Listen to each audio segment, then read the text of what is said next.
যেখানে থাকবেন, আমরা যদি রাজপথে স্লোগান দিয়েছেন না, লড়াই লড়াই লড়াই চাই, লড়াই করে বাঁচতে চাই, বাঁচতে হলে প্রয়োজনে লড়াই করেই বাঁচতে হবে।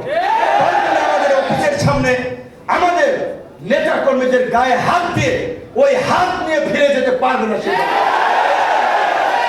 আমরা একটা সহনশীল রাজনীতি, আমরা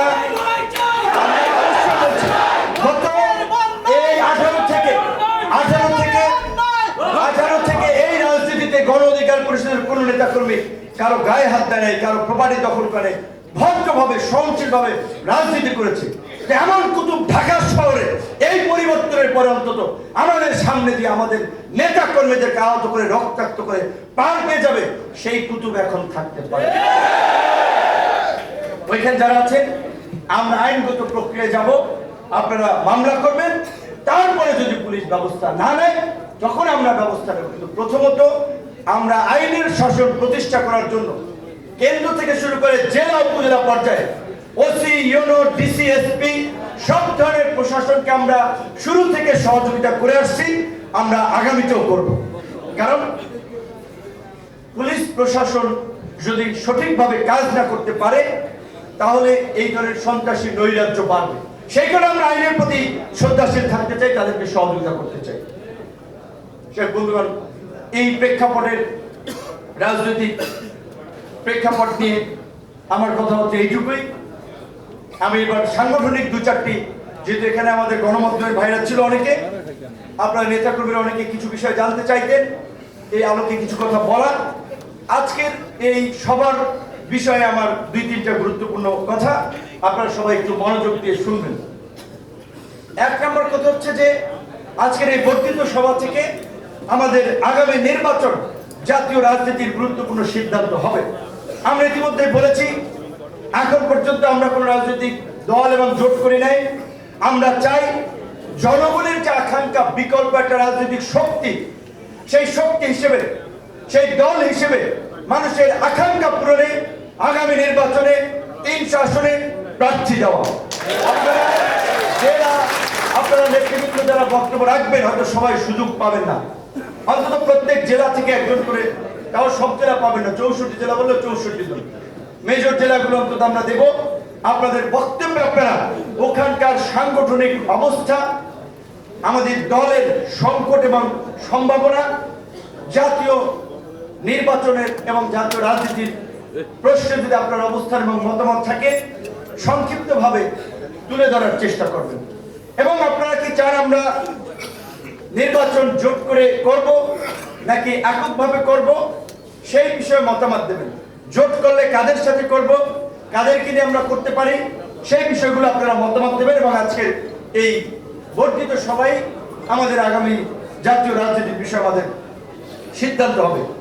একই সাথে সরকার চেষ্টা করছে, এবং আমি যতদূর জানি সংস্কার কমিশন থেকে শুরু করে সরকার চায় যে একটা ভালো স্থানীয় নির্বাচনের মধ্যে দিয়ে তৃণমূলের একটা সুস্থ ধারা রাজনীতি গড়ে উঠুক, জনগণের ক্ষমতায়ন হোক, প্রভাব মুক্ত একটা নির্বাচন হোক। সেক্ষেত্রে স্থানীয় নির্বাচন হলে আপনাদের অবস্থা কি, কোথায় কি ধরনের প্রার্থিতা করার সুযোগ আছে, আমাদের প্রার্থীরা তাদের কিরকম অবস্থা, এই বিষয়গুলো আপনারা আপনাদের বক্তব্য একটু অবহিত করবেন। আরেকটি বিষয় হচ্ছে যে আজকে যেহেতু এই আগামীকালকে কিংবা পরের দিন থেকেই যেহেতু পবিত্র রমজান শুরু হবে, সারা দেশের মুসলমানদের এই পবিত্র ধর্মীয় মাসটিকে ভাব গাম্ভীর্যের মধ্যে দিয়ে পালনের পাশাপাশি এই রমজানের পবিত্রতা রক্ষা করা এবং রমজানের যে শিক্ষা আমাদের আত্মসংযম এবং আত্মশুদ্ধি, সেইটাকে কাজে লাগিয়ে আমাদের মধ্যেও যদি ভুল ত্রুটি থাকে নিজেদেরকে পরিশুদ্ধ করে গড়ে তোলা। এবং এই রমজানের ইবাদত বন্দিগির পাশাপাশি অফিস আদালত আগে ছুটি থাকে, অন্তত প্রতিটি ইউনিয়নে, জেলা, উপজেলা, মহানগরে যেখানে আমাদের কমিটি আছে সমস্ত জায়গায় ওই এলাকার গণ্যমান্য বিশিষ্ট ব্যক্তিবর্গ সংশ্লিষ্ট সকলকে নিয়ে যেন একটা ইফতার প্রোগ্রাম আপনারা সবার সম্মানে করতে পারেন, সেই সমস্ত বিষয় আপনারা চিন্তা ভাবনা করবেন এবং পরিকল্পনা করবেন। এবং বিশেষ করে আরেকটি নির্দেশনা আপনাদেরকে দিতে চাই সর্বশেষ, এবং আমার কথার পরে আমাদের কিছু নেতৃবৃন্দ সাংগঠনিক সুনির্দিষ্ট বিষয়ে কথা বলবেন কয়েকজন, তারপরে আপনারা মতামত দেওয়ার সুযোগ পাবেন এবং আমরা বলছি জাস্ট শেষ 1 ঘন্টা আমাদের কিছু কেন্দ্রীয় নেতৃবৃন্দ আবার বলবেন। সর্বশেষ আমার বক্তব্য হচ্ছে যে আমরা যে দুটো কর্মসূচি করেছিলাম, 5ই ফেব্রুয়ারি স্মারকলিপি প্রদান, 19 ফেব্রুয়ারি জেলায় জেলায় বিক্ষোভ।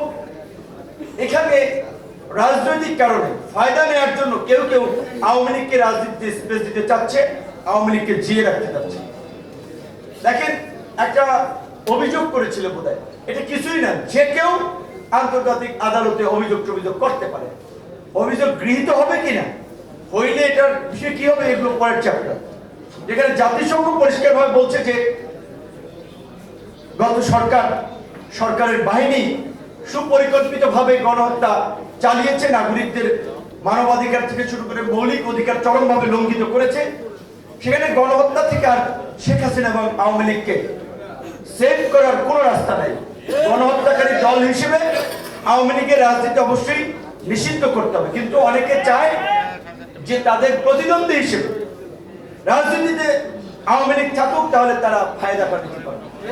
আমাদের পরিষ্কার কথা, এই যে অভিযোগ দিয়েছিল সেখানে এই 8 জনের মধ্যে আমাদেরও নাম দিয়েছে। কারণ এইটা তো সবাই জানে যে এই গণ আন্দোলনের এবং এই ছাত্র যুবক তরুণদেরকে 18 সাল থেকে আজকে পর্যন্ত নিয়ে আসা, আজকে যারা অনেকে উপদেষ্টা হয়েছেন, অনেকে গুরুত্বপূর্ণ দায়িত্বে আছেন, তাদের প্রত্যেকেই চেনেন। তাদের বাসা ভাড়াটাও আমরা অনেকে দিয়েছি। আমি আমার বাপের জায়গা জমি বেচে দিই, আপনারাই দিয়েছেন, আমাদের নেতা কর্মী শুভাকাঙ্ক্ষীরা দিয়েছে, সেটা দিয়ে আমরা দল পরিচালনা করেছি এবং এখনো করছি। তো এই ঢাকা বিশ্ববিদ্যালয়ে আমাদের ছাত্র নেতৃবৃন্দ যারা প্রতিকূল সময়ে একটা পরিবর্তনের জন্য সাহস নিয়ে আমাদের সাথে এসেছিল। চাঙ্কারপুর 2টা বাসা ভাড়া থাকতো, জানেন কিনা আমি জানি না। পরে চালাই 2টা বাসা ভাড়া 45,000 দিতে পারি না, পরে একটা দিয়েই চালাইতাম। ওই বাতিটা জ্বালাই রাখছিলাম বিধায় আজকে একটা আলোকিত ঢাকায় না, রাজশাহী বিশ্ববিদ্যালয় থেকে জাহাঙ্গীরনগর অনেক জায়গায় আমরা আজকে যে ছাত্র নেতৃত্ব পর্যায়ে, আলহামদুলিল্লাহ এটা আমাদের সন্তুষ্টির জায়গা যে অনেকেই আমাদের হাত ধরে রাজনীতিতে এসেছে, রাজনীতি শিখেছে। কিন্তু আমার একই সাথে যেমন ভালো লাগা, স্বস্তির বিষয়, যেমন অস্বস্তি, আবার একটা সংকটের বিষয় আছে। আজকে এই যে আবার জেলা উপজেলা পর্যায়ে আমি দেখলাম, সেদিন আমার উপজেলায় সমন্বয় করেছে 3-4 জন, তারা ইউনোর বিরুদ্ধে আপনার আন্দোলন করছে, ব্যানার দিয়েছে ইসলাম বিদ্বেষী, গণশত্রু, আওয়ামী দোসর, অনেক কিছু। একটা লোক ইসলাম বিদ্বেষী, গণশত্রু, আওয়ামী দোসর, অনেক কিছু। পরে যেটা জানলাম যে তাদের এই ওয়েবএসে তাদের নামটা না রাখায় বোধহয় তারা এই সমস্ত মানে তাকে সরানোর জন্য একটা এটা মানে প্রোগ্রাম করতেছে। অনেক জেলার এসপি এবং ডিসি, অন্যান্য রাজনৈতিক দল অনেকেই বলে, কিছু ছাত্র নেতৃবৃন্দ আবার সমন্বয়ের পরিচয়ে একেবারে জেলার ডিসি অফিস, এসপি অফিস থেকে শুরু করে বন্দর, সচিবালয়, সব জায়গায় আবার একটা উৎপাত এবং আধিক্য দেখাচ্ছে। এইটা আবার একটা অশনি সংকেত। কারণ ছাত্র নেতৃবৃন্দ যদি পড়াশোনা শেষ করার আগেই সে যদি জেলায় কনস্টেবল নিয়োগের জন্য এসপির সাথে ডিলিং এ বসে, ওই অসৎ প্রক্রিয়ায় জড়ায় যায়, ডিসির সাথে ওই টেন্ডার, এই ওএমএস, এইটার মধ্যে জড়ায় যায় ছাত্র অবস্থায়, তাহলে এই ছাত্ররা যখন আগামী দিনের নাগরিক হবে, একটা অসৎ ধান্দাবাজ প্রজন্ম হিসেবে গড়ে উঠবে। কাজে সেক্ষেত্রে এইখানে আবার সংকটের জায়গাটা হচ্ছে, অবশ্যই আমাদের এই ছাত্র নেতৃবৃন্দরা বা আন্দোলনকে ব্যবহার করে, কোনো ব্যানারকে ব্যবহার করে কেউ যদি এ ধরনের ফায়দা নিতে চায়, সেই বিষয়েও আমাদের অবস্থান থাকতে হবে। এই বৈষম্য বিরোধী আন্দোলন কিংবা এই গণ অভ্যুত্থান কোনো রাজনৈতিক দলের নেতৃত্বে বা কোনো স্পেসিফিক আইডিওলজির মানুষের দ্বারা হয়নি। দলমত নির্বিশেষে দেশের আপামর জনসাধারণের ত্যাগ এবং সংগ্রামের ফলে আজকের এই পরিবর্তন হয়েছে। আবারও সেই গণ অভ্যুত্থানের আত্মত্যাগকারী এবং সংগ্রামী জনতাকে সশ্রদ্ধ সালাম জানিয়ে আমার আজকের বক্তব্য এইখানে শেষ করছি।